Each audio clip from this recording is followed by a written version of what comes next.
Sup everybody, welcome back to another video, and today I do have a special one for you because it's very rare that I cover true conspiracy, like just off the shelf crazy stuff, theorizing this kind of stuff, making it come onto the surface of topics and discussions. It's definitely rare to get any of this stuff off the ground because for the most part it just makes you sound like a crazy person. But out of all the crazy conspiracies both I've come up with and also like the community has talked about, I think this one takes the cake. I honestly feel like we likely are onto something very interesting, and maybe it's been at the back of a lot of people's heads that, you know, like, right, if you think about it, it's a no-brainer, right? Of course that's what this is. But if we take a deeper look and start analyzing this, it gets a little interesting. So here's what I'm going to do, okay? How I found out about this conspiracy was through people recommending me to watch someone's video. It's called Bench Gamer, and I know other people are also talking about this.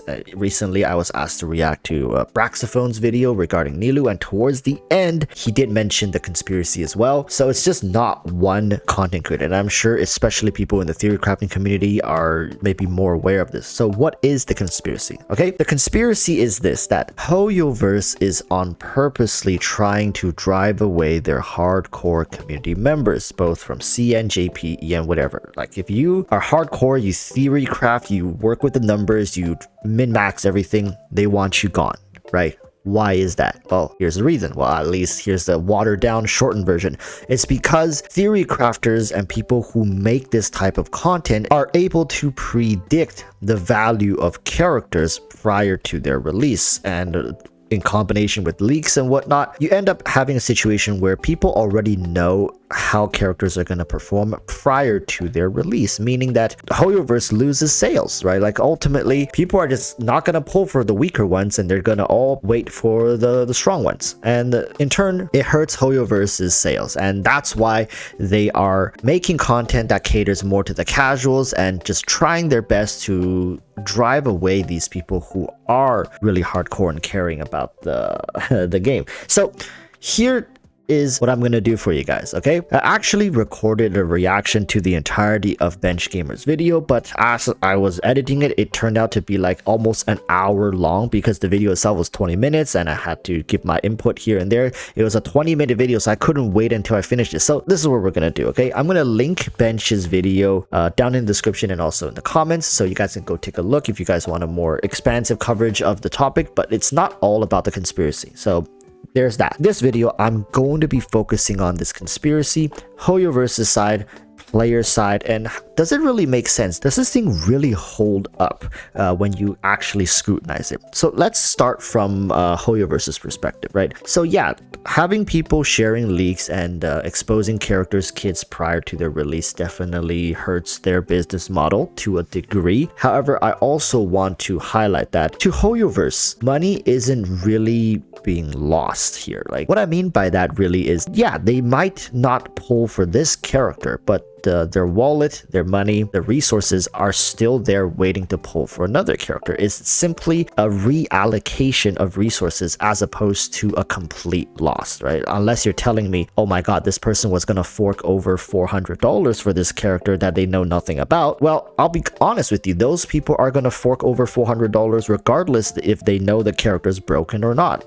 Characters like Nilu, characters like Sino doesn't end up with $0 sales. There's going to be people who love them, and even with theory crafters saying XYZ about these characters, people still ended up C6 R5ing them, right? Even knowing there's no end game, blah blah blah, right? So there's that.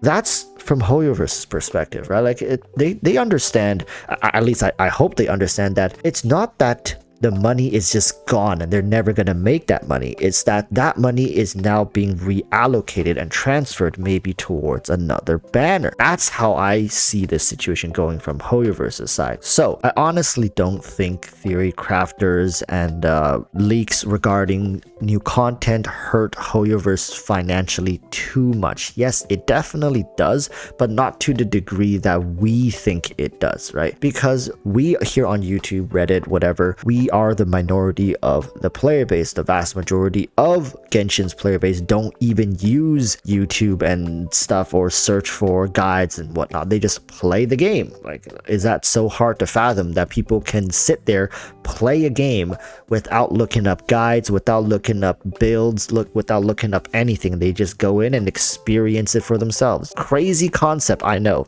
right? Especially for people here watching this video.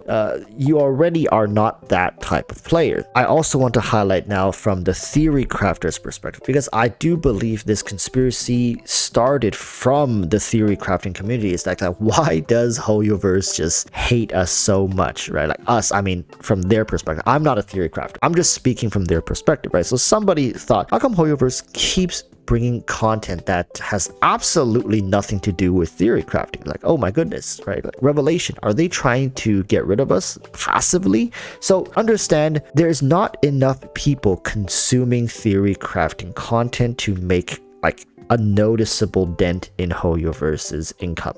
All right, like, I'm just gonna be blunt. This is not me taking a jab at theory crafting. Like, y'all are really, you're like the minority of the minority.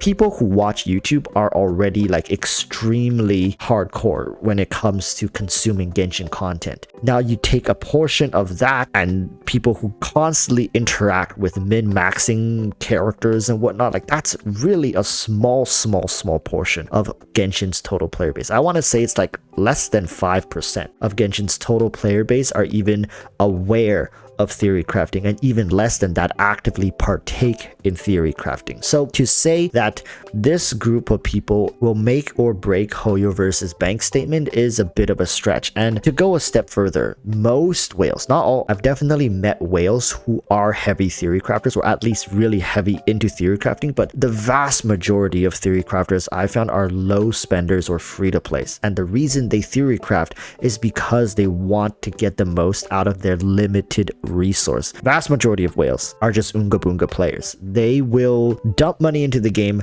and they will just bypass all the restrictions through sheer credit card swiping. So really, it's not like, oh my god, but like we 5% of the players are paying the bills for 95%. Like, no, it's not true. Theory crafting is a very labor intensive process, okay?